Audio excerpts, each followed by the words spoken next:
U.S. Air Force photo by Airman First Class Gerald R. Willard. The United States and North Korea have gotten into an unusually tough war of words, with U.S. President Donald Trump and North Korean news propaganda hurling threats at each other.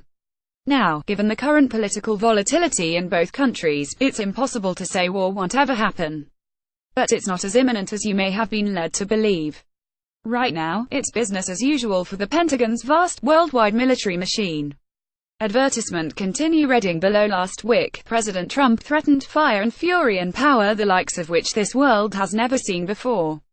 North Korea retaliated by threatening to bracket but not actually hit the U.S. island territory of Guam with Hwasong-12 intermediate-range ballistic missiles. The tension sparked war fears, which lead to the obvious question: if war was imminent, what kind of signs should people look for? Spoiler alert: despite Trump's boast that the U.S. is locked and loaded for military action, absolutely none of these things have happened yet.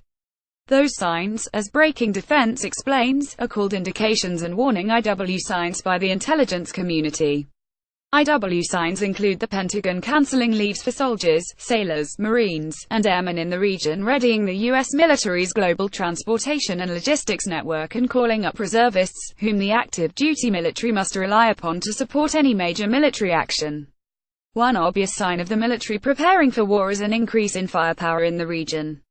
While the U.S. maintains substantial forces in the region, striking North Korea would be an enormous task, requiring Pacific Command being reinforced with other forces from the mainland, Alaska, and Hawaii. Yet no additional bombers, particularly the B-1B, with its ability to hurl 24 JASSM-ER cruise missiles at a time at enemy targets, have been deployed to Guam. The USS Ronald Reagan, America's forward-deployed carrier in the 7th Fleet region, is sitting at anchor at Yokosuka, Japan, just back from the Talisman Sabre 2017 exercise off the coast of Australia. Another sign would be the U.S. beefing up its defensive forces at all military facilities within North Korean missile range. Several U.S. bases on Okinawa and Japan are currently unprotected by the THAAD missile system, at the latest version of the Patriot missile, PAC-3 that could shoot down North Korean ballistic medium-range missiles.